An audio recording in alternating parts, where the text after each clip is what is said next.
The Lord be with you. And with your spirit. A reading from the beginning of the Holy Gospel according to John. Glory to you, O Lord. In the beginning was the Word, and the Word was with God, and the Word was God. He was in the beginning with God.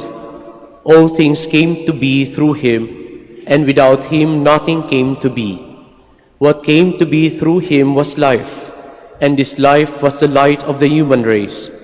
The light shines in the darkness, and the darkness has not overcome it. A man named John was sent from God. He came for testimony to testify to the light, so that all might believe through him.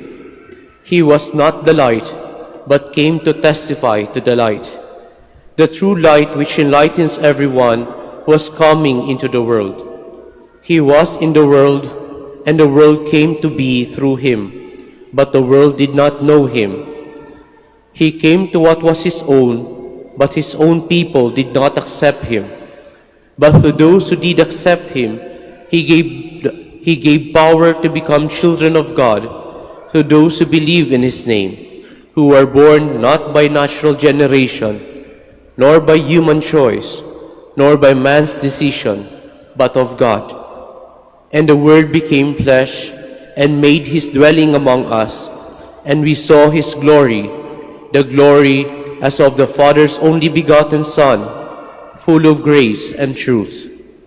John testified to him and cried out, saying, "This was he of whom I said, 'The one who is coming after me ranks ahead of me, because he existed before me.' From his fullness we have all received grace in place of grace, because while the law was given through Moses, grace and truth came through the Lord Jesus Christ. No one has ever seen God, the only begotten Son, God, who is at the Father's side, has revealed him." Brothers and sisters, the Gospel of the Lord. Praise to you, Lord Jesus Christ. Please be seated. Magandang umaga po sa inyong lahat. Welcome po sa Minor Basilica of Our Lady of the Rosary, Manaoag. Magbabagong taon, sigurado po ako may mga gusto rin magbago. At kung tatanong po, ano ang bago sa inyo, hindi ko po alam kung ano pong ililista niyo sa inyong wish list. But things to do and things to do new. Sigurado po ako sa pagbabagong taon, may mga gagawa ng bagong resolution. Kung ano po ang pwedeng gawin na pagbabago sa atin.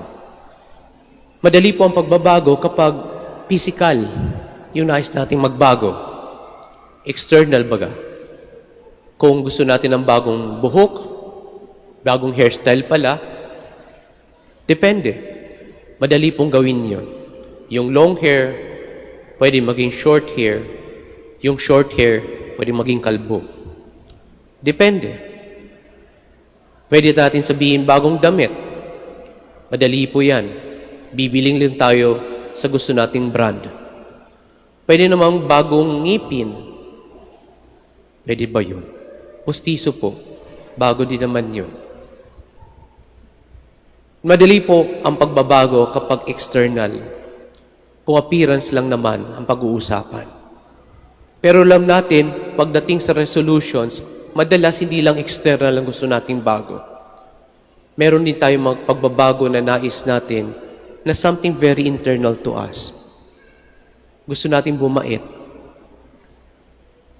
Naku po, medyo mahirap yan.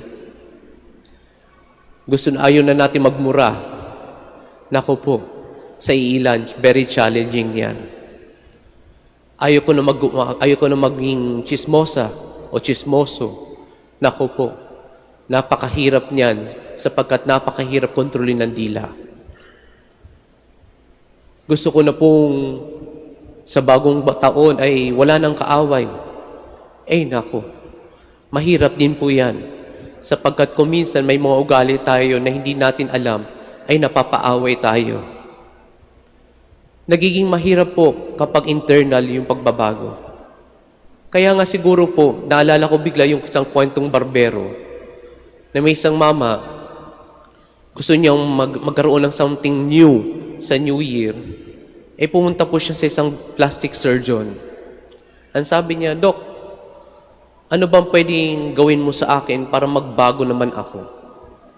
Ang sabi ng doktor, ito po, aayusin natin yan, aayusin natin to, ayusin natin to, ayusin natin yan.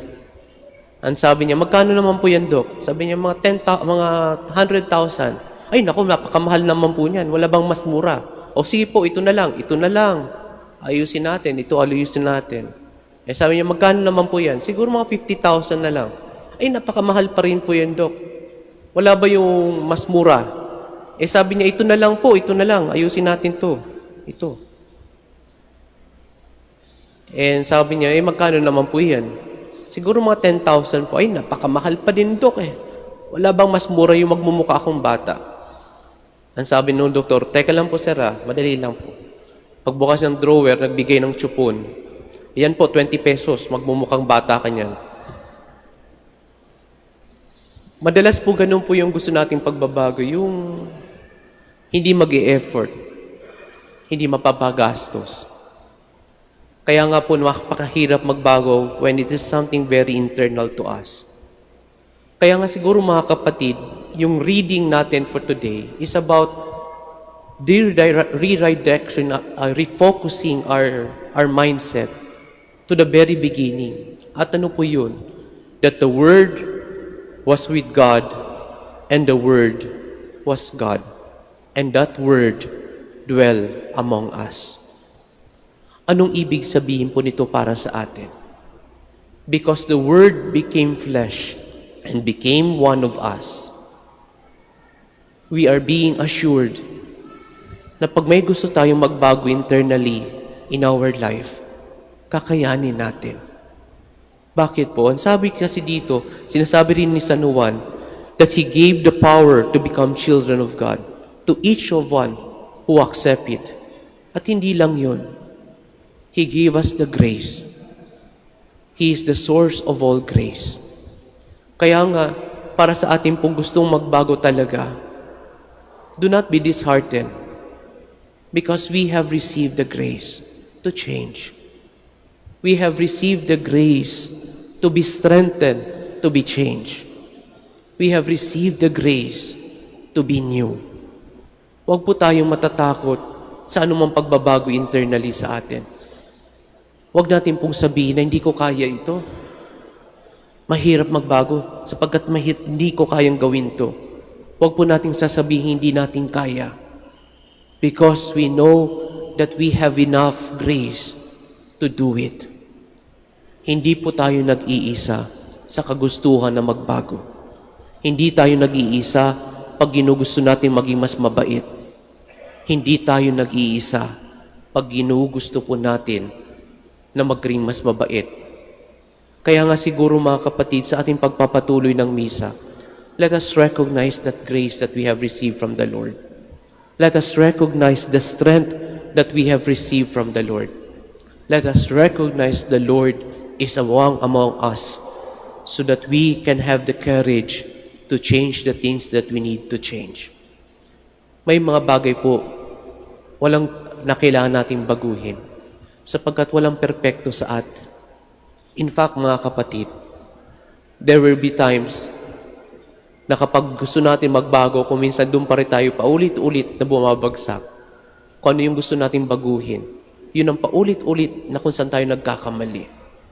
Pero ang invitation ay ganito, do not give up. Do not give up.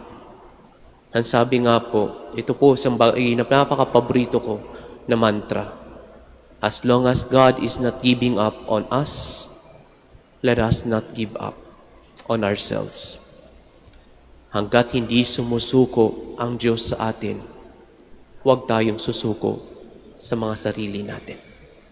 Kaya po ba yun? O sino pong may gawa na ng kanyang New Year's resolution?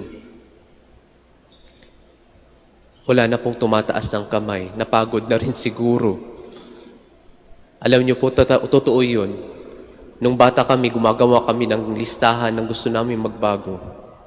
Pero eventually, na-realize namin nung hindi na namin magawa, na wala na yung listahan. Mahirap Nadidisappoint ka every year na nakikita mo every year yung listahan mo. Pero siguro, sapagkat nung bata kami, hindi pa namin nare-recognize yung pinakamalaking regalong natanggap natin sa Paskong ito. That the Lord is with us and the Lord continues to give us that grace to change. Kayang-kayang magbago. Kaya maging mas mabait. Amen.